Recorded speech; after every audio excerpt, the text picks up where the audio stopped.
welcome to Physical Therapy, a movie podcast. Some would say podcast's best kept secret, but you're here and we're glad you're here. And we're here every week talking movies, recommending them, warning against them in some cases. Most of the movies we talk about are inspired by the world of physical media, which still exists. My name is Kurt. And I am Sam. We're also joined by our fearless producer, Kimberly. What's up, Kim? Kimbo. Hi, boys. Steering the ship right into the storm. Yeah. Someone's got to do it. Over the course of this podcast, we have talked often of a concept called a shame pile. Ugh. Shame piles are the Blu-rays that Sam and I have purchased that we have yet to watch. That might mean we have not seen the movie. That might mean we have not watched that particular disc, that particular release. But over the years, these shame piles have grown and keep growing. Yeah, if anybody's out there thinking that these are like 10 movie little piles, you're gravely mistaken. Yeah, we're in the hundreds, folks. But every once in a while... We have a problem. Yes, we do. Every once in a while, we do an episode all about shame piles where we each pick a few titles from our shame piles and watch them and then talk about them.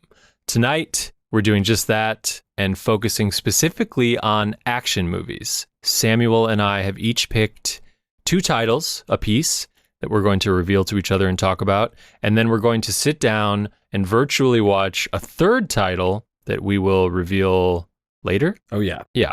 And we're going to watch it together and then hop back on the mics and talk about what we thought. We know how much you guys love these episodes. Yes, back by popular demand. But first, we're going to talk about some announcements. We haven't done that in a few weeks, and there's been so many exciting ones lately. Sam, why don't you kick us off? Let's talk about Umbrella. Where are they from? Australia? Australia. They just released their October slate. In that, there's a couple big ones. We had Drew on the show last week, and I don't think it made it into the episode. It's laying somewhere on the cutting room floor, but we talked about this movie called Triangle. Yes. Which is a pretty cool movie. It's like, nothing crazy, but it's like a fun time. And Umbrella just announced it, so that's coming out on October 9th. What is it? I don't know this movie. It's one of those ones that's like kind of a bummer to talk about if people are going to watch it. Okay. And it's just like a psychological thriller that is the frame of the movie is the plot kind of repeating itself over and over. So you're like locked in with these characters for a certain amount of time, and then the day kind of starts over again. But everything's like slightly different every day. If I'm remembering this correctly, it's been a long time since I've seen it, but my buddy Dagan was the one who hipped me to it, and we had a screening at one of my old apartments way back when, and I had a really good time with it. Is that a Blu-ray or a 4K? It's a Blu-ray that I believe is region free, but I'm not sure. I believe all their discs are. Yeah, I think you're right about that. I think they changed over. Yeah, I don't think that they advertise them being that way for maybe purposes that are obligatory or legal or whatever, but I think that they're all region free from what I've read. Oh, that's great. And with a lot of Umbrella releases, they do basically a collector's edition and a standard edition from the get-go. And the collector's editions usually come with like a rigged case, a book of writings on the movie, posters, slip sleeves, art cards, that type of stuff. Would you say a rigged case? That's how they describe them. I think those are like the bigger, like Arrow bigger cases. Like rigid? Is that what you're trying to say? I think I'm going to say rigid. Rigid? The Dark Knight? End of Days? Once again, I'm bad at speaking, and we've chosen an audio-based set of projects to work on, and I'm really happy about that. They also announced this great 80s slasher called Intruder. Bruce Campbell's in it. Sam Raimi is in it. I believe Ted Raimi is in it. It's that group of people who worked on the Evil Dead movies and the early Sam Raimi stuff. It's a supermarket slasher. I believe it's also called Final Checkout in certain regions of the world. Okay. But Intruder is really good. And I highly recommend people checking it out if they have not seen it. And then their big one for the month, which I have not seen, but it's Caligula, the 4K of Caligula. Yeah. Mm-hmm. And there's 4 cuts on this, I believe. I'm excited for that. I want to see that. Where do you buy Umbrella releases from? Well, here's a hot tip. You can order direct from their website. On the top, you can switch like what pricing you want, whether it's Australian, English, or American. Yeah, like what currency? Yeah, they have a free shipping after I think $140 US. You know, you're probably only going to do 1 or 2 orders a year from them, but I believe all of their limited editions are pretty much locked to their website. Okay, that makes sense. Let's talk about Kino because, god damn, A lot of Kino, good stuff coming out from Kino. just coming through. They announced very recently Internal Affairs. Yep. Which And didn't you just talk about this? I just talked about it, and I just bought the regular Blu-ray, which Bummer. is a drag, but I loved it. So guess what I'm going to get? They haven't dated this one yet, but it says it's coming out later this year. Yeah. It seems like that's kind of a thing with Kino where they will just sort of be like, this year, Snake Eyes being the prime example in my life right now. Yeah, they kind of drop titles and what format it's going to be on, and then maybe a couple months later, they'll give you the actual date. Yeah. They're doing Van Damme's Sudden Death. Which is like, yeah, this one is dated. They announced this a couple weeks ago, but looks like that is August 27th. Sign me up.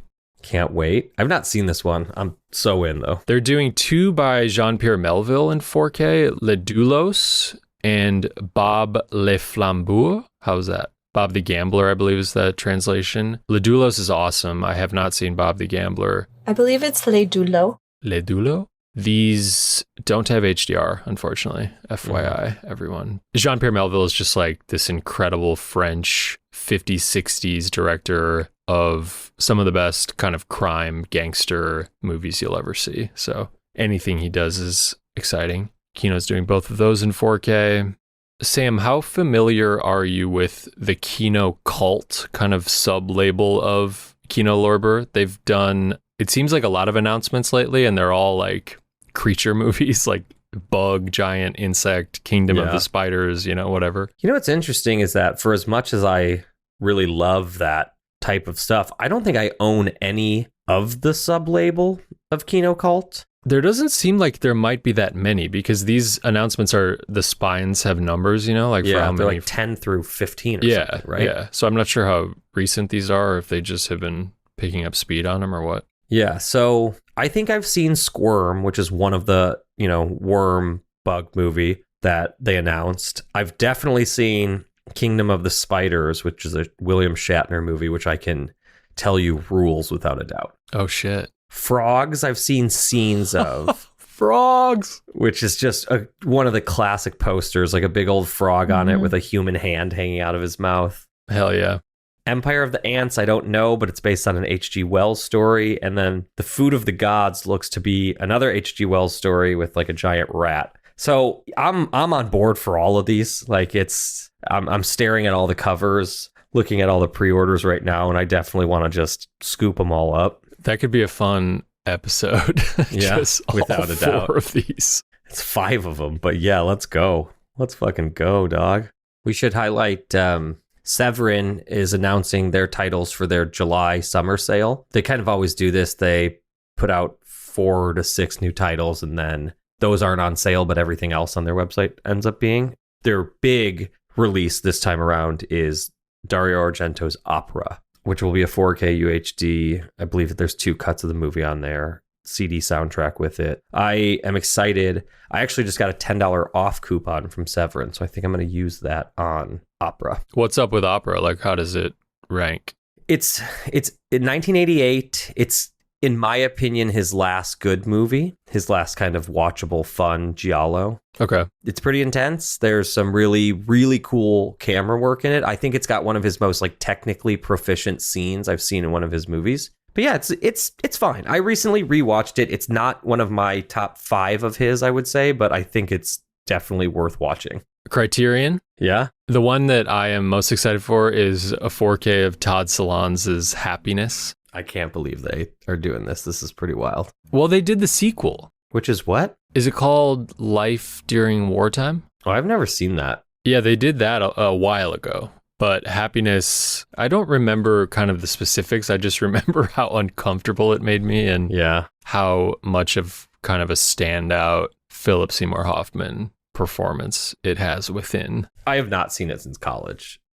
Yeah, same. I will watch this. I don't know if I'm going to buy this one or if I'm just going to try to rent the 4K from a video store, but I would like to see it again. For sure. Incredible cast. Yeah, it's stacked. They're doing a 4K of Repo Man. Are you a fan of that movie? Dude, I love that movie. I don't Okay. know if I'm going to upgrade it. I guess I'll wait for some reviews on the actual disc because the Blu-ray, which I have the Criterion Blu-ray, and it looks great. I mean, that movie was never going to, it was a lower budget movie from 84. It's not ever going to look like incredible, but it's great. It's a super fun movie. The Harry Dean Stanton performance in that movie is awesome. Yeah. It's him and Emilio Estevez. Yeah. Yeah. And Emilio's like a young punk. It's a lot of fun. I liked it, but I would love to see it again. They also announced The Long Good Friday, which Arrow has actually just put out. I'm assuming it's the exact same transfer. Have you seen that? No, but it's in the mail on its way to me right now. Okay. Another one was All of Us Strangers, which I still haven't seen. It was good. I saw it in theaters. Yeah, I'd like to. I'm really excited for 2 titles that are directly from A24, both of which I have ordered. And those are Love Lies Bleeding, which is out already. Oh, yeah. You saw that, right? Yes, I did. They did a store exclusive of that. And then they're also doing in July a store exclusive 4K of The Zone of Interest. Mm-hmm. Neither of those had a physical media release yet, so that's very exciting. Those are both 4Ks? Those are both 4Ks. And what's interesting about the packaging, have you noticed that they're shorter than like Midsummer? And that was about to be my follow-up question, was that do we think it's the same packaging as, The Lighthouse or Midsommar? they appear to be shorter. I don't have Love Lies Bleeding yet. I'll report back to you, of course, but they seem like they're maybe the same width, but not quite as tall. I'll take it. But their store exclusives are incredible. They're like, the sizes are sort of weird, but they're so well done.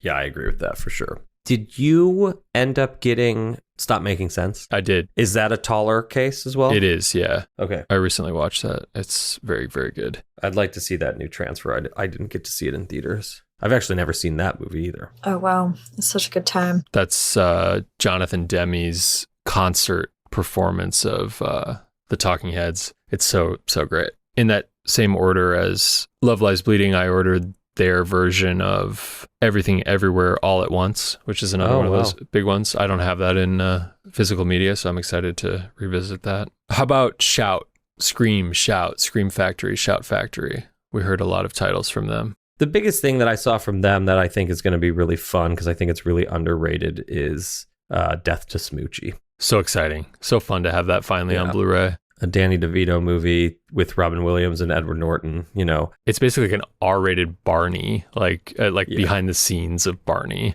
It's wild. I remember seeing it in theaters with my brother when it came out, and I don't think I've seen it since then. I think I rented it on Amazon in the last 10 years because I kind of gave up hope that it would ever come out, but that's pretty cool. That's a Blu-ray only. They're also doing their own version of Observe and Report, which is a very good movie. Oh, yeah, that's right. Which is basically Taxi Driver, but Seth Rogen as a mall cop instead of Robert De Niro as a taxi driver. Very similar story. I have always been a fan. Jody Hill directed that, who did a lot of HBO series such as what's the one with Danny McBride? Vice Principals and Eastbound and Down. Yeah, Eastbound and Down. Yeah.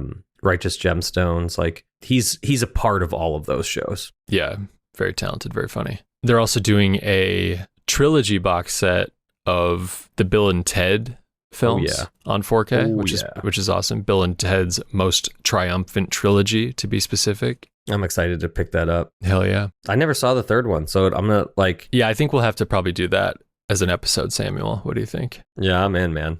Sign me up. That'll be fun. You pretty excited for Black Mass, Sam? 4K? I didn't even see that was coming out. Johnny Depp as Whitey Bulger. Clear your shelf. I remember that movie being utterly fine. That's generous. Oh, wow. Yeah, they also announced the old Sweeney Todd, the Demon Barber of Fleet Street on 4K. So if anybody needs to see some like bad Johnny Depp movies, they're all coming for you.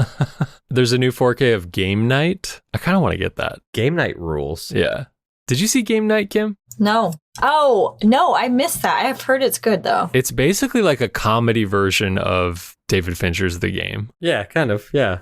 It's very funny. It's no Tag, but it's all right. Sam, any thoughts on Scream's 4K announcement of Night of the Creeps? I know you like that one. Love that movie. That'll be one that I get down the line, probably wait for a sale. I have the Blu-ray, and again, the Blu-ray looks great. Okay. I'm trying to like upgrade a little bit less and use those funds to just buy more movies, but there are certain things that I'll upgrade. And I know, let's be honest, I'm going to go look at my shelf here in a second, and if I don't have Night of the Creeps with the slip sleeve, I'll upgrade it like day one. Yep. I think the studio release that I'm the most excited for is the 4K of A League of Their Own. Oh, yeah. A favorite of mine and many. This was previously only available on 4K in like the first volume of the Columbia Pictures box set that they do. Yeah, I really hope they keep breaking some of those box sets up. I get why they don't initially, but Yeah. you know, There you go. Lots to look forward to. Physical media alive and well. You know what I'm saying? this is it. This is our time to shine. All right. Shame pile. It never ends, but we're here together, chipping away, aiming for peace and some relief from the pressures of our mounting collections. I gotta say that this week I had like 5 pre-order boxes show up. Christ. I think I got Thursday, Friday, and Saturday. I had at least one package all 3 of those days. So my shame pile, while we just knocked 3 off, just grew by about 15. So fucked. We're so Dude, fucked. I am like, You guys do this to yourself. yeah, especially now that I'm about to start moving and I'm just staring at these movies and being like, Drowning. some might say flailing. Flailing. Yeah. You deserve it. All of you. So this episode is all about action movies, a genre that Sam and I both equally love. This was a fun one. Did you enjoy picking action films, Sam? I did. My choices were a little bit slimmer, right? A lot of my shame pile is horror or horror adjacent stuff. Action movies, while they exist in my shame pile, they tend to go quickly because they're easy to watch at the end of a night. Like if I work a long day, it's usually pretty easy to come home and throw an action movie on because it'll keep me interested and chugging along. What about you? Oh yeah, I mean, sort of same. There were plenty to choose from, but they are often the ones that go first. Yeah. So we've each picked 2 titles. We're going to reveal those shortly, and then afterward, watch a third together that we both have in our shame pile. Kick us off, Sam. What's your first title? Well, I know that you kind of have like a 0.5 title, so I just want to mention that I was able to see during our action shame pile week, I was able to see a 35 millimeter print of Thunderbolt and Lightfoot at the Hollywood Theater. Cool. Hell yeah. Which was just a really fun, great little action road movie, heist thriller. So I just wanted to give shout out to the Hollywood Theater and that awesome print that I saw. Yeah, that's Michael Cimino. Yeah, his Michael first Cimino's movie, first film, exactly. right before he does The Deer Hunter. And it's a really young Jeff Bridges and Clint Eastwood, who looked like he was about the same age for 45 years straight. Excellent 4K release of that film from Kino Oh, fun. recently. But the first movie that I watched from the shame pile, and I'm going not in chronological order, just the order that I watched them in, was 1986's The Millionaire's Express. This is an Arrow release. It is a Cantonese film directed by Sammo Hung, who is like a well-known martial artist. He directed a lot of movies. He stars in this movie and directed it. It's got my girl Cynthia Rothrock, who I've talked about on the show before. Yeah. The basic plot is that there is a town that is kind of dying out in the middle of nowhere, and a big train is coming through. Sammo Hung's character wants to revitalize this town, so he blows up the train tracks, so everyone on the train has to get off and go utilize the town and what they have to sell and their goods. And it's pretty silly. I would emphasize that it's an action comedy. Okay. While I didn't love it's, you know, what's interesting is that the pacing of Chinese films versus American films is vastly different, and the way that their action movies are made are vastly different. And so you have these weird scenes where it'll be like this really intense hand-to-hand combat, and then somebody will just say like a one-liner that isn't really funny, or the translation doesn't go super well, So you're just kind of like, am I supposed to think this guy's cool or am I laughing at this? And I watched a lot of interviews with Sammo Hung that's on this disc, and he talks about that. He says, we knew that people wouldn't like this movie unless the characters were like fun to be around and funny on screen. So there's a lot of weird kind of slapsticky humor in it that's then bookended by these incredible martial arts scenes. Okay. This is a movie I picked up at, honestly, one of the Barnes & Noble's Arrow video sales. Okay. So I got it for 50% off. There's 4 cuts of it across 2 Blu-rays. I watched the just original Hong Kong theatrical cut, which runs about 97 minutes. But there's an extended cut that runs 109 minutes. One of the fight scenes is between Sammo Hung, the director, and Cynthia Rothrock, and it is phenomenal. I loved it. Pretty silly and kind of dumb otherwise, but there's a really great scene where a building catches fire and they got to get some people out of it. And it's just, again, practical effects, looking great on film, and the transfer's really nice from Arrow. Hell yeah. I think it's also funny to point out that Sammo Hung is like, he's kind of a big guy, and he at the beginning of the movie, he's kind of like a bumbling idiot. Like, he's got to dress up like a woman and hula dance at one point so he doesn't get shot. It's very silly, but when the action scenes with him start getting going, he's like a bigger guy who could really move his body and carry himself really well. So it's really kind of a joy to watch him do this fight choreography. Awesome. You'd recommend? I would. You know, it's kind of like up there with the Police Story movies. You just got to know what you're getting into. Yeah. But if you do, it was a really fun time. I had a good time with it. I'm definitely going to keep it. You know, I'm interested in watching one of the other cuts of the movie. What'd you say the title was? Millionaires Express. Nice.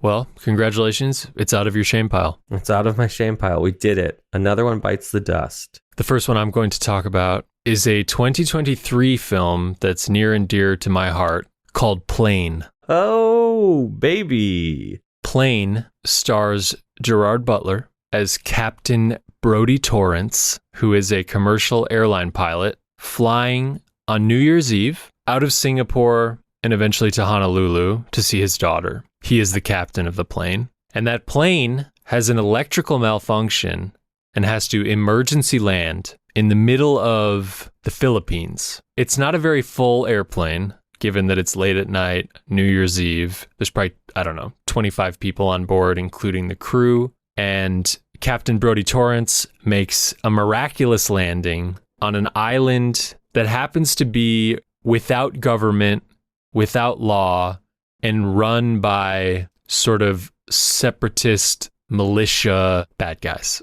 And on board the plane is a man who is being sort of prisoner transported, played by Mike Coulter. And together, Captain Brody Torrance and Mike Coulter's character have to fight this militia to save the passengers who are taken hostage and get the airplane off the island. Yeah, they got to get the fuck off that island, dog. I saw this movie in the theater. I loved it then. It's a perfect action movie premise. Aren't they making a sequel that's just called Boat? You're damn right they are. Hell yeah, brother. Hell yeah. It's Die Hard on a plane if the plane crash landed. Have you seen this, Sam? Yeah, I saw it in theaters. This movie features a sequence in which kind of a private rescue team of like Navy SEAL style badass soldiers who have come to give this pilot and his, crew backup are fighting the bad guys, and they bust out like a 50 caliber sniper rifle, and the bad guys are, I sound like a 3-year-old, but whatever, it's Plane. The bad guys are hiding behind like a pickup truck and, taking cover behind it. And then like 6 feet behind them is another truck or something that's parked there. So they're like between these two trucks, and the kind of Navy SEAL-esque dudes start shooting them through the first truck with this giant sniper rifle, and the bullets just launch them into the trucks behind them. And, it had to say no more to me. I've loved it ever since. What has the director of Plane also directed? I think it's kind of fun. There's something... I remember there being something like, the remake of Assault on Precinct 13. Oh, yeah. Which is pretty good. I was just going to say, when are we doing that on the show? Yeah, that's a pretty good movie. Starring Ethan Hawke and Lawrence Fishburne. Yeah. Yeah, pretty good. I had bought Plane, I believe on Black Friday at a Best Buy when they still sold movies last year. and it was $9.99, and I kind of bought it as a joke. But who's laughing now? You know what I'm saying? Highly recommend Plane. It has a real '90s action movie kind of vibe that I love a lot. There's a lot of lower budget CGI, particularly of the airplane, but the action for the most part is really good and really practical. And ultimately, you know, it's a pretty fun little action thriller. I want to point out really quickly that we were wrong. The pseudo sequel to Plane is called Ship, Hell yeah. which is in development right now. But he's also attached as the director of Cliffhanger 2, which is apparently in pre-production. Is there a cast? Go into it right now. Sylvester Stallone is the only one attached to it right now. Amazing. We'll see about that. Uh-huh.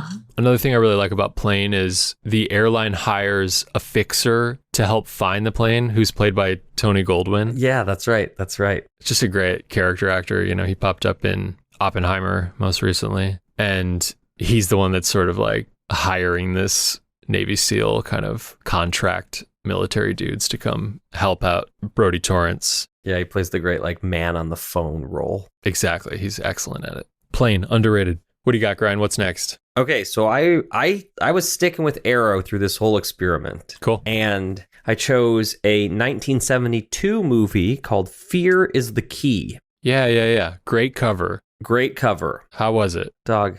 Oh, no. There is a car chase about 5 minutes into the movie that goes on for 20 minutes, and it's awesome. And then the rest of the movie is like the most boring thing ever. Drag. It's a bummer, too, because it's one of those movies that doesn't give you a lot of plot at first. So you're kind of figuring stuff out as the characters are figuring it out, which doesn't bother me. But this movie is so convoluted in ways. It just got to this point where I'm like, why do I care about any of these people? And so I'm going to give you the quick plot breakdown from IMDb. A man is in radio contact with his family when their plane is shot down. He wants those responsible and becomes a criminal to get a job as a deep sea diver with those salvaging the plane's cargo. That is like pretty easy to understand. You don't know that it's his family that dies until the last 8 minutes of the movie. You don't know why he becomes a criminal. You don't know anything about him other than he's a criminal at first. The craziest thing about this movie is that it's Ben Kingsley's first role. It's his like on-screen debut. What year did you say it was? It's 72. So he makes this movie and he does not appear in another movie until Gandhi in 82. Whoa. He did like theater and some TV acting, but he was not in another theatrical movie until 82 when he won the Best Actor Oscar.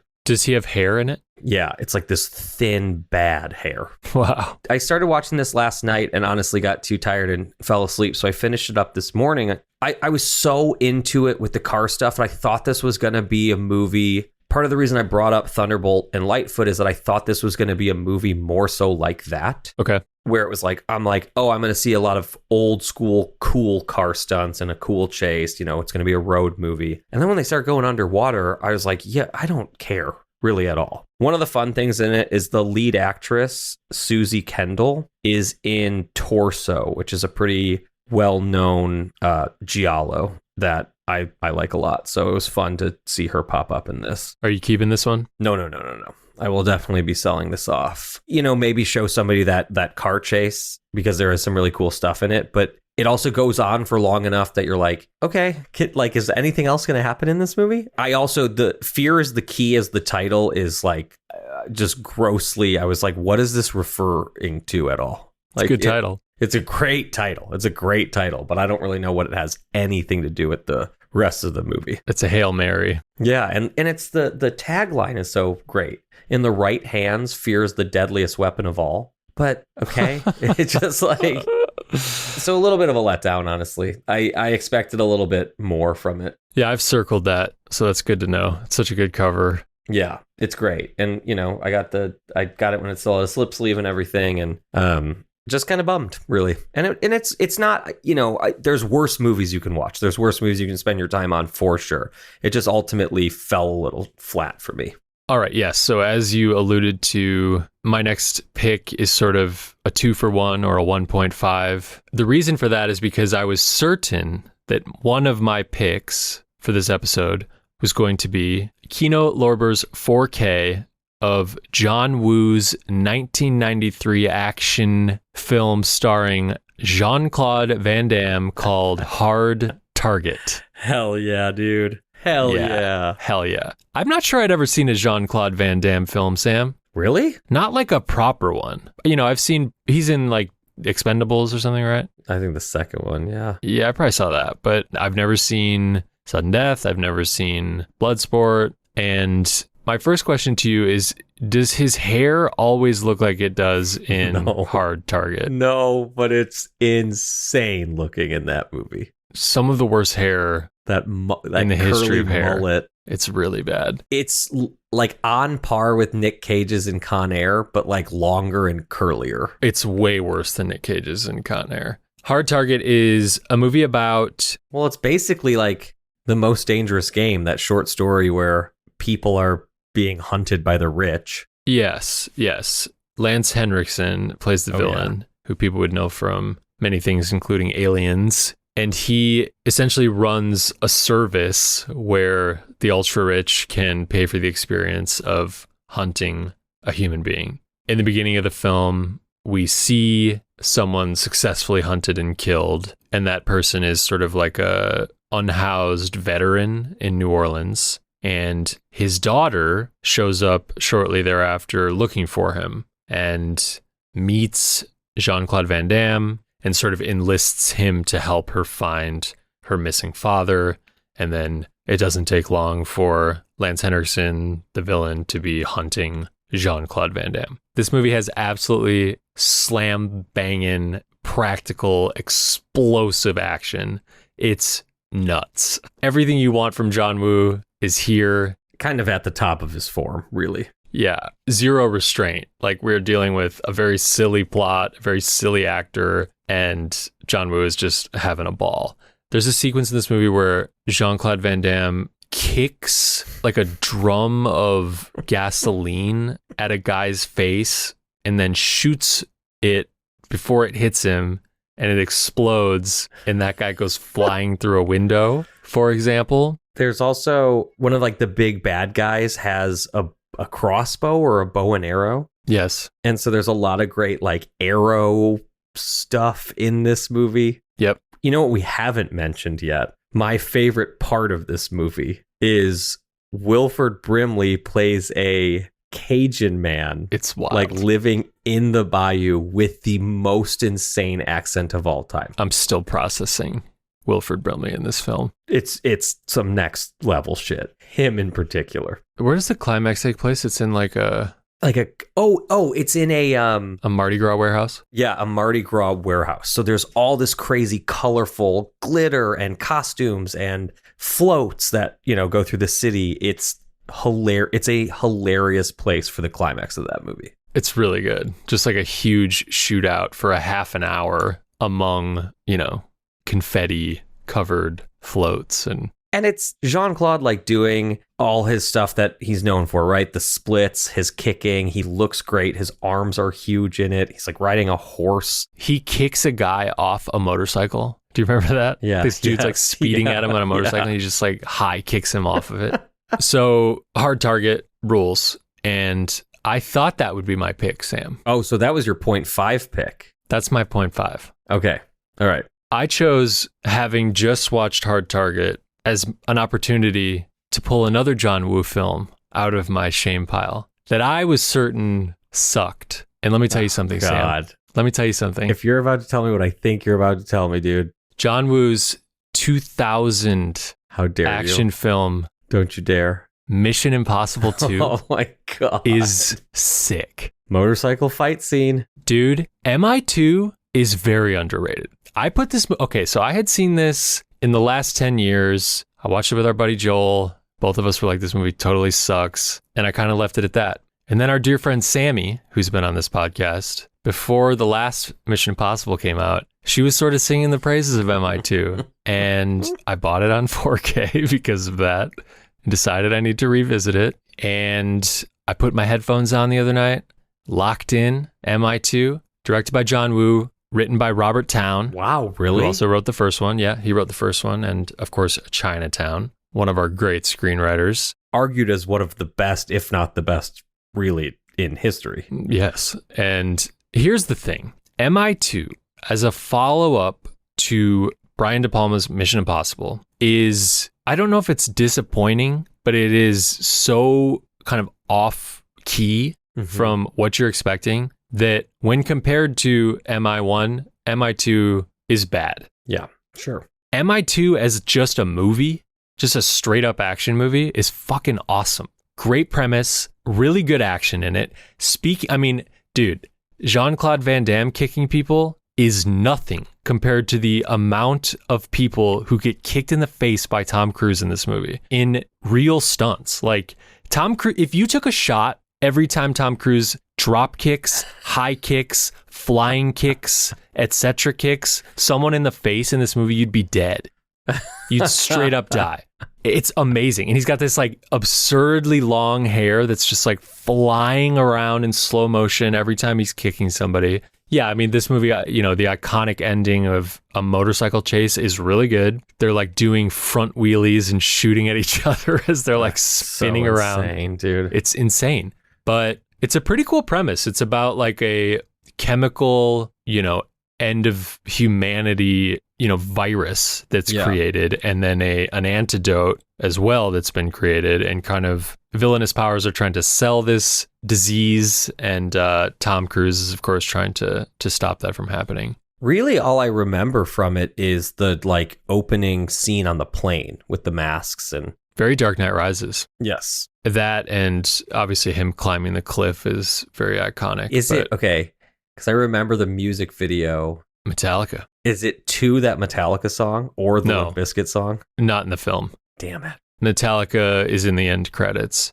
There's also a really cool sequence where he has to essentially destroy the last remaining samples of this virus, which are being Okay. housed in like a skyscraper with ultra security, and he has to kind of break in through the roof of this skyscraper, and some bad CGI and some like kind of attempts at playing the hits of, The Langley heist. exactly from MI1 where he's suspended by the rope. But it leads to a very like kind of long 30-minute, 20-minute action sequence where kind of a lot of drama comes to a head. It's kind of the end of Act 2, I think. That's really good. And like I had completely forgotten about that sequence. And then, yeah, as I mentioned, the ending is just kind of a balls to the wall motorcycle set piece.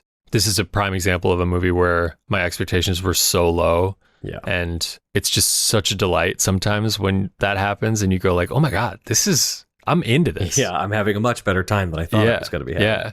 And just honestly, a 10 out of 10 4K. Okay, so I do own this because I have that box set. Oh, cool. So I guess it's time to revisit it. Yeah. I mean, put your expectations in the right place and I think you'll have fun. Yeah. Would you still rank it as kind of the least not good Mission Impossible movie? Okay. You got a hot take? I hesitate to answer this because we're on mics and this will go down in history. In cinema history, really. They're going to write about it in books for years. I'm struggling right now with this question and whether MI2 is better than the newest one. Ho, ho, ho. And as a whole, if I like MI2 better than MI4. Wow. MI4, Brad Bird. yeah, Leah Seydoux and Sawyer from Lost, right? Yep. That's like the opening. Yep. And the Burj Khalifa, sequence is just untouchable. But tonally, I've got some issues with that one. And its name is Jeremy Renner. it's more the leading lady. I don't know her name, forgive me, but I don't love her performance. Well, I don't think anybody did, and because she got quickly recast. I mean, it's a different character entirely, but they very much just decided to not go forward with her. It was bumping me the last time I watched MI4. Sure. There are sequences I really like in that one, but MI2, man, climbing the charts. Oh man. Oh man. Oh man. You've also got Tandy Newton in there, young Tandy Newton, Yeah, that's right. Brendan Gleeson, Shit. fucking Anthony Hopkins. Ever heard of him? No, who's he? MI2, dog. All right. All right. Okay, Sam, we've reached our third title, which both of us have purchased. This is a Vinegar Syndrome release Yes. of the 1985 Chuck Norris film Invasion USA. Yeah, and we can specify a brand new Vinegar Syndrome release. This just was a late May title for them. I've seen this movie once before. Kurt has not. It has been a long time since I've seen it. We talked about this on the show, but this movie is directed by Joseph Zito, who's the director of The Prowler and Friday the 13th Part 4. Your favorite one? Yes, both great slasher flicks. This is, I think, really his only action movie. Okay. And from what I can remember, the last scene is fucking nuts. According to Wikipedia, the critical response category opens with Roger Ebert gave the film 0.5 out of 4 stars and called it, quote, a brain-damaged, idiotic thriller, not even bad enough to be laughable. So pour yourself a tequila and... Dude, that is one of the meanest reviews I've ever heard. Hell yeah, man. Hell yeah. I don't think I've seen a Chuck Norris film either. We talked about that, but I'm really this is a week of discovery for me. We'll come back. We'll be here. If you guys want to watch Invasion USA, go for it, and we'll see you on the other side in the future. The future.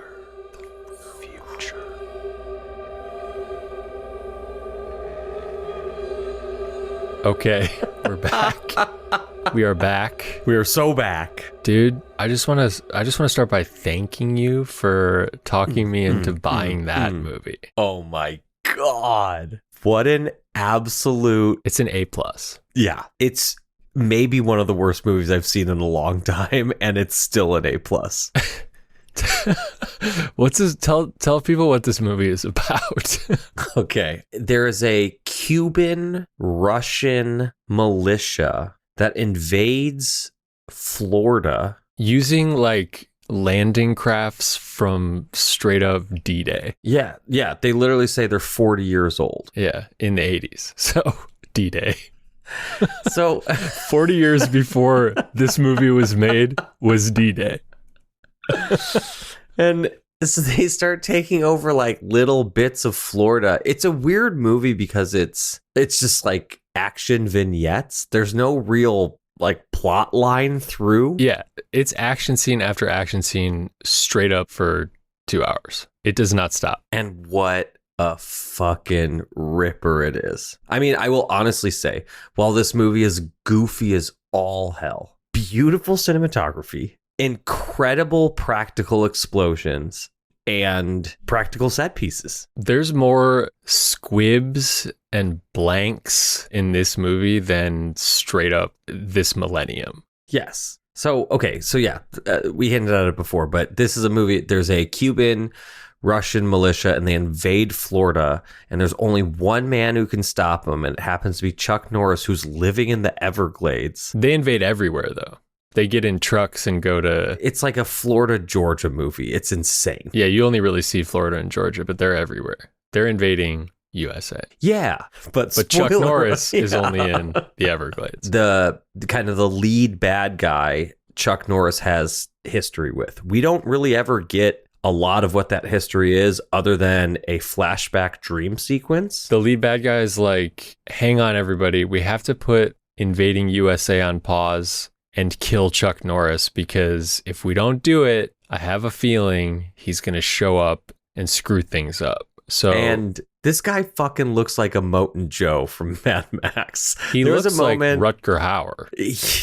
A combination of the two. Kurt and I had a text break in the middle of the movie so we could both go make another tequila drink and use the bathroom. While we were paused, I looked him up because I was like, dude, this is a Moten Joe / toe cutter from the Mad Max movies. It's not him, but he looks like a poor man's Rutger Hauer and a rich man's Moten Joe. Yeah. And he's a bad guy. He's a good bad guy. Yeah. He has a scene in which he is in the middle of a drug deal. A woman is doing the cocaine. He's selling a weapons dealer. And she's got like a little metal cocaine straw. And she starts doing the cocaine and he slams her head into the table so the straw goes up her nose and then throws her out of a window. And takes the guy he's selling the drugs to and puts a pistol down his pants and just fires 3 times, which is not the only time that happens in this movie. No, there is a lot of dick shots in this movie. Yes. The drug dealer who he dick shots is from Untouchables. The Untouchables. Yeah. What does he say? He says, Doesn't he get thrown off a roof in the Untouchables? he gets thrown off a roof in the. What's the line he says to Kevin Costner? He says, you know, your friend squealed like a pig when I killed him. Like a stuck pig. Yeah, like a stuck pig. And then Kevin Costner throws him off a roof. He goes, "Do you sound anything like that?" Horizon, dude. Coming in hot. Okay. We're going to do part 2 of Horizon only on this show. We're Yeah, not going to see part 1, but we're going to do part 2. By the way, my older brother, who is a giant Kevin Costner fan, Yes. told me this morning that Horizon is 4 parts. The first part of Horizon is 183 minutes, and there's 3 other parts. I've only heard that there's 2 parts. Apparently, he's back behind the camera, like prepping 3 and 4 right now. Fucking killed me. Wow. Day one, every part though, I'm there. Except 1. I'm only seeing 2. Okay. Okay, so what did you honestly think of this, dude? This is insane. This was an insane movie. Yeah. I mean, a lot of it was just sort of wrapping my head around Chuck Norris Yeah. and trying to like understand, similar to when I watched Hard Target, where I was sort of like taking in Van Damme for the first time, taking in Chuck Norris and figuring out, okay, this is the vibe of Chuck Norris, I think. I mean, maybe they're not all like this, but do you know, is he always sort of just like the can't be rattled, chill, always outsmarting the bad guy? Like his blood pressure never rises whatsoever in this movie, you know? Is that sort of his thing? He's just... I think so. I'm not the Chuck expert that maybe we need on this show right now, but yeah, Kim went to bed. Kim's the Chuck head of this podcast.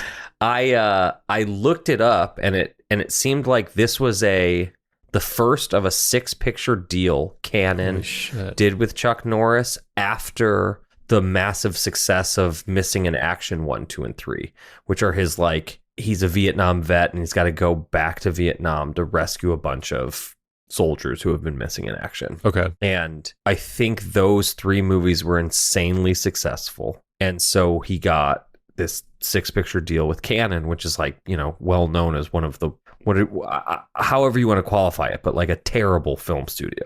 They made money because they put, you know, $100,000 into every movie they made, and then it generated at least enough income to make the next movie. This movie feels like it's got a huge budget, though. I also looked it up. Apparently, #1 at the box office the week it came out. That's amazing. I mean, a huge budget based on what you're seeing, but quite a small budget based on the premise, you know? Yeah. Like an invasion of USA. That you just see in, like, truly in vignettes. Yeah. It's like, here are the bad guys going into a mall. Right. Here are the bad guys blowing up a carnival that you're not going to see at all. There is a scene in this movie that takes place on like Christmas Eve where the bad guys pull up to a quiet, idyllic, like Florida, I guess, like Christmas, you know, suburb where they have their full-blown Christmas trees like in the front yard, I guess. Yeah. Is that a thing in Florida? I guess in 1986 or whatever the fuck. And they just shoot RPGs into like 6 houses from the bed of a pickup truck. And then he just taps the roof of the car. He's like, all right, let's go. Yeah. There's many vignettes like that of terror. I don't know. I mean, I thought that this was just deeply satisfying from an 80s action movie standpoint. Truly. Every thought I kept having was, well, we just don't make movies anymore. Yeah. And don't get me wrong, this is like maybe the worst script of a movie I've seen in a very long time. Because there's nothing really there. It's just like, hey, eventually the good guy and the bad guy will confront each other and one of them will win. It's shut your brain off stuff. Oh, without a doubt. But that, like, there is an assault on Chuck Norris's house in the Everglades, and it's this like beautifully shot. Dude, they're riding it. The bad guys are riding in on fan boats. Yeah. Like through the Everglades. And it's like 4 of them lined up in a way that is just like so pleasant to look at. And let's be honest, this 4K from Vinegar Syndrome looks incredible. Absolutely. That shot of the boats is like the Henry Fonda and his crew in Once Upon a Time in the West, or like yes, Tarantino does the same shot in Kill Bill too, you know, Yeah. of them all walking into the chapel. Like it's that, but fan boats with like poor man's Rutger Hauer holding a Yeah. RPG. It's awesome. It's but yeah, wild. incredible It's- 4K. Like Oh God, it is colorful, beautiful to look at. grainy. Yeah, Yeah. it's dope. And it is cool because the grain is very prevalent throughout the whole movie. It really makes you feel like you're watching a film print of it. I don't have a ton of Vinegar Syndrome releases. I've got a few, but their production value in terms of packaging is better than most. Yeah. Their slip sleeves are so high quality, and even their plastic like jewel cases or whatever you want to call it are high quality. Like the plastic they use, whatever it is, like it just feels so like deluxe in your hand. I love them. I really do too. Like this is another great one. The cover is reversible, so you can do the original theatrical print. I am a person who will always change the inner cover if the slip sleeve is the same one. 100%. And this is a very, very comedy original theatrical poster where it's Chuck Norris and he's wearing a Canadian tuxedo in the entire movie. With double Uzis. Yeah, double Uzis that are hung right under his armpits. It's like so silly. Yeah. But it was really fun to open this package up and see that it was a reversible cover. And then to put it in, and like, let's be honest, I can sing the praises of Vinegar Syndrome all day. Some of their stuff is like not great. Like Invasion USA, while I had the most fun in a long time watching that movie, not a great movie, but the amount of time and effort they put into that product, Yeah. they put a lot of effort into these releases, and it really shows. Yeah, it's like as good or better of a physical product than like Chinatown or something else. I was that just thinking came the out. exact same Yeah. one. They truly are top of the game. Okay, so I mean, this is your first Chuck Norris, right? Like more or less. As far as like, yeah, him being the star of the show for sure. I guess we got to do Missing in Action 1 through 3 at this point. There is a Shout Factory Chuck Norris coming out, right? That just got announced recently. We didn't talk about it in the updates tonight, but do you know what I'm talking about? I don't. Oh, look. Delta Force. Oh, yeah. So I know this one by title, but I've not seen it. Chuck Norris, Lee Marvin. Oh, yeah. Is it another Vietnam? It could be based on the cover I'm looking at, I Yeah. guess, but it doesn't scream Vietnam. I guess there are like Huey helicopters and stuff. It could be, yeah. It could be. One of the things I found very interesting about this movie is that, you know, Chuck Norris like starts as, I mean, he fought Bruce Lee. Oh, interesting. Yeah. So like he was known for, you know, he was a white martial artist who like had powerful kicks, I think. I don't know. Okay, That sounds okay. insane. But he has almost no hand-to-hand combat scenes in this movie. It's like him driving a truck and then him with his two little Uzis. But there's really no, he like throws a guy a couple times and there's one kick that's shot. But Mm-hmm. he always in my mind, and maybe because I was introduced to that scene with him and Bruce Lee early on, he's always been like a hand-to-hand combat person in my mind. And this movie is pretty much the exact opposite of that. Yeah. It's so interesting to watch this movie in 2024 where we have, you know, 4 John Wick movies, which have done a great job of combining, like, they call it gun fu, right? Where it's hand-to-hand combat with firearms. And this is like, nope, we're going to just shoot like Everything. these guys. Yeah. Everything's going to explode. Everyone's going to have access to a bazooka. There's an amazing sequence in this near the end where like this entire troop of terrorists enter a skyscraper and they know that Chuck Norris is somewhere in this building. So they're just like running through the lobby. It's like 40 dudes and they're just shooting everything. Everything. And they like one by one are like kicking doors open and just spraying the room with bullets in case he's in there. It's so good. There's this hilarious scene because there's a guy in the sequence that Kurt is talking about. There's a guy who also has an Uzi with a 3.5 foot silencer on it. And he kicks a door open and sprays the room with bullets. But the sound that comes out is like an unsilenced, very loud machine gun. And it's that same thing with the 80s where it's like, oh, these guys are such bad guys. They have gigantic guns. Gigantic. Dude, how about the scene? There's a scene where it's like a garage for armored cars, like armored trucks. And it's like the security guards are drinking coffee and just like, you know, watching the trucks. And the terrorists blow open the garage door and like infiltrate this space. And there's a shot over the shoulder of a security guard when the gate explodes, and the gate just flies at the camera and hits this guy. It is Like, insane. That guy is dead. Yeah. When that happened, I mean, I was like kind of hooting and hollering the whole time, but I was like, my Oh, jaw yeah. hit the floor and I was like, My jaw dropped. Like, yeah. how is that person alive? The same way, I'm not convinced he is, honestly. Like, honest, you know? who made this? What'd you say the production company was? Canon Films. Yeah, I don't trust them. As you shouldn't. Again, spoiler alert for 1986's Invasion USA. But the final showdown is Chuck Norris and the main bad guy in a skyscraper hallway, each with a bazooka. Yeah, it's like a Western standoff, but they have RPGs. And, you know, Chuck walks up behind the guy and he says, like, now's your time, you gotta die. And the guy turns around and tries to shoot. Chuck beats him to the punch and shoots. And he explodes out a window. And this 4K is so great and Yep. so dialed in and nice. I'm like, you see his entire body Explode. evaporate and explode like out of this window. I was like, oh my God, there's his foot. Yep. And you can see like a bloody trail Yeah. that was like attached to something else. Like his fucking like thigh comes out the window. It's insane. And Chuck Norris, who is about 4.5 feet away from the guy, is just like, fine. And then it ends on a freeze frame, truly 4.5 seconds after that guy explodes. Yep, that's it. A+.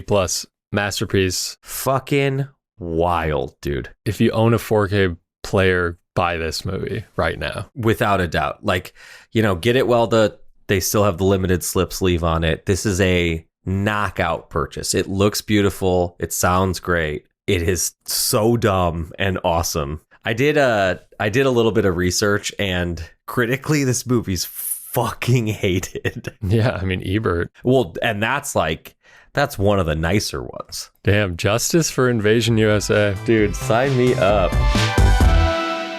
Okay, it is the time to put wishes out into the physical media universe for titles on formats that do not yet exist. And tonight, we're going to make our wishes action themed. On brand. On brand. I wish for 1988's Shoot to Kill on Blu-ray or 4K. I wish for 1998's Hard Rain on 4K, probably from Kino Lorber. We wish. Wow. Shoot to Kill, what's that? Honestly, dude, I've never seen it. This is a movie I discovered in my viewing of Arnold Schwarzenegger's The Sixth Day. The gift that keeps on giving.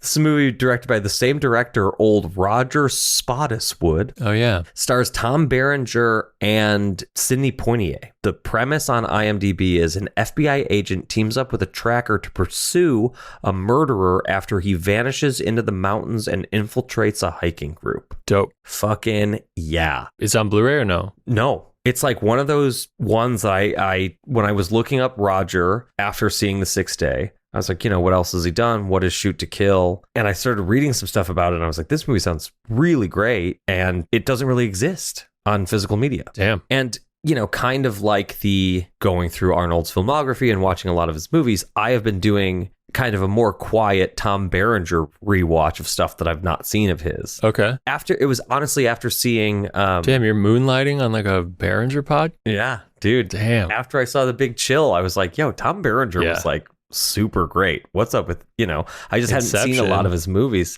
Inception, Platoon. And then I stumbled across this one. So I was, Sniper. dude, is Sniper tight? You know Kino's going to do Sniper if they haven't already. Yeah, I'm going to be waiting outside my Barnes and Noble day one, baby. But Shoot to Kill, it sounds really cool. You know, 1988. I'm sure there's a lot of cool actual stunts and stuff in it. Sign me up. I'm there. Awesome. Let me see this. Hard Rain, baby. Hard Rain. Oh man. Hard Rain is a movie about two armored truck drivers who have an armored truck full of cash in a flood. It's Christian Slater and who? Who's the other armored truck driver? Ed Asner. Oh, wow. And they're like driving this truck through a flood and also hard rain. And they get, heisted, whatever the fucking word is, by Morgan Freeman and his sort of gang of bandits. And Christian Slater essentially is on the run from these guys through an increasingly underwater town. And there's a ton of action scenes like involving jet skis and boats, but inside of churches and cemeteries. And this movie is written by Graham Yost, who wrote Speed. Hell yeah. And directed by a Danish man named Mikael Salomon, who was, like Jan de Bont, a former cinematographer and shot The Abyss. Whoa. Yeah. Did he go on to direct House on Haunted Hill? That would have been amazing. Can you imagine? I think Hard Rain is his last film, unfortunately. Dude, it's like one of his only movies, it looks like. Hard Rain fucking rules. There was, probably your 25th birthday when we were all living together. The house bought you this on Blu-ray? Out of print. Graham Yost, like Speed before, just an amazing premise. Let's set an action movie during a flood and, cue all the possibilities of that. Fucking rules. Christian Slater, Morgan Freeman, Minnie Driver, Randy Quaid. Real quick, is this your favorite Christian Slater performance? You know what? Christian Slater is someone I feel like I'm appreciating more and more lately. Wow. Why? I don't know. I feel like Kim and I just watched The Contender the other night. Okay. He's in that. I think Heathers has been on my mind because that's coming. Yeah. There's something I'm forgetting that I had just seen him in semi-recently. But do you rewatch Broken Arrow or True Romance? Graham Yost also wrote Broken Arrow. Directed by our beloved John Woo. Hell yeah. Dude, Broken Arrow. I mean, that's coming too. Kino's Kino is on. It's happening soon. That's a Fox movie, I think. Hard Rain is Paramount, and they're doing Paramount movies. I'm telling you, dude, Hard Rain is coming out from Kino. I could see Hard Rain also coming out by Arrow. Arrow has done Paramount stuff in the past. Dude. Okay, that's it for another episode of Physical Therapy, a movie podcast. Thank you all for being here. Thank you to Kimberly for producing our show. Thank you to Patrick Laban for our music. I love our music. So good. It's truly so good. Thank you to you, Sam. Hey, thank you, Marty. I'll see you in hell. Send me a postcard.